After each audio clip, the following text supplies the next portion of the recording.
11월 24일 공감 장전시황 시작하도록 하겠습니다. 이번 그 뉴욕 증시는 연방준비제도 연방공개시장위원회 FOMC 의사록이 좀 공개가 되면서 이 의사록에서 상당수 많은 의원들이 긴축속도 조절을 좀 시사한 가운데 3대 지수가 이제 3일 연속 반등에 성공했습니다. 지금 뭐 상황을 보면은 뭐 금리가 예상치보다 뭐 더 크게 올라가는 건 맞고 어느 정도 시점에서까지 확신은 가지지 못하고 있지만 약간 지금 일단 이 11월 의사록이 결국에는 10월 CPI 지수 발표 이후에 이제 나오는 부분이기 때문에 그거에 대한 좀 긍정적인 여론의 분위기를 좀 알려주고 있는 어떠한 지표라고 생각을 하고요. 그래서 이 금리 인상에 대한 조절 기대감이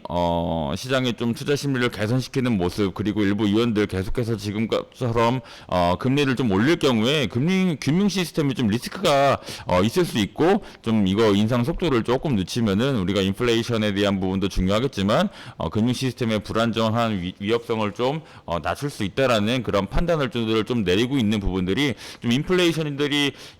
굉장히 강하게 시장이 완전 최1순위로 놓여져 있다가 이거에 대한 뭐 인플레이션을 절대 악으로 규정을 하고 요거에 대한 조치를 좀 감행을 하고 있었다면은 조금 잡히는 모습이 보이자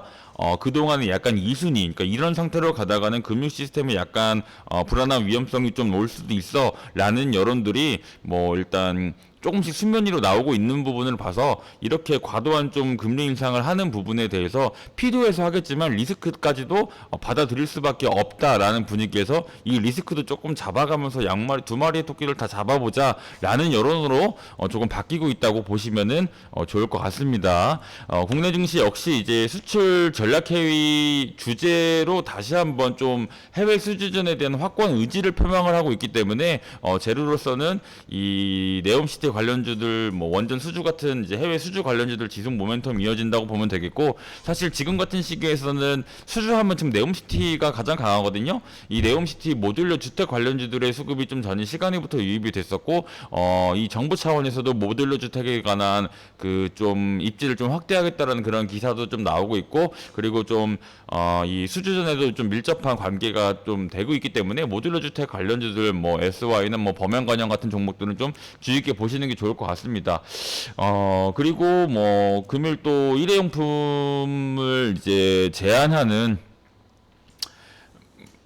뭐 이런 부분들을 확대한다고 하는데, 뭐 이에 따라서 이제 그 시간에서 전일 뭐 제지나 골판지 관련주들 좀 좋은 모습을 보여줬어요. 그래서 이거 무림내라고 이제 좀 오타가 나왔는데 무림 SP고요. 삼육물상 뭐 한국패키지 세림 BNG 정도는 좀 체크하시는 게 좋을 것 같고, 마지막으로 좀 기가팩토리 관련한 테슬라 관련주들, 이 전일 이제 일론 머스크와 윤석열 대통령의 화상 면담에서 기가팩토리 최우선 투자지로 한국을 고려하고 있다라는 뭐 이런 발언을 하면서 기가팩토리 관련주들 좀 좋은 모습을 보여주었는데, 센트럴모텍, 명신산업, 뭐 MS 오토텍 등 몇 종목을 좀 주의 깊게 보시기 바라고, 다만 좀 일론 머스크가 뭐 최근에 뭐 좀 발언을 좀 왔다 갔다 하는 부분들이 좀 있기 때문에 뭐 이 얘기가 뭐 어느 정도 100% 진심인지는 잘 모르겠으나 확실히 시장의 수급은 움직이고 있다라는 부분 좀 참고하시면서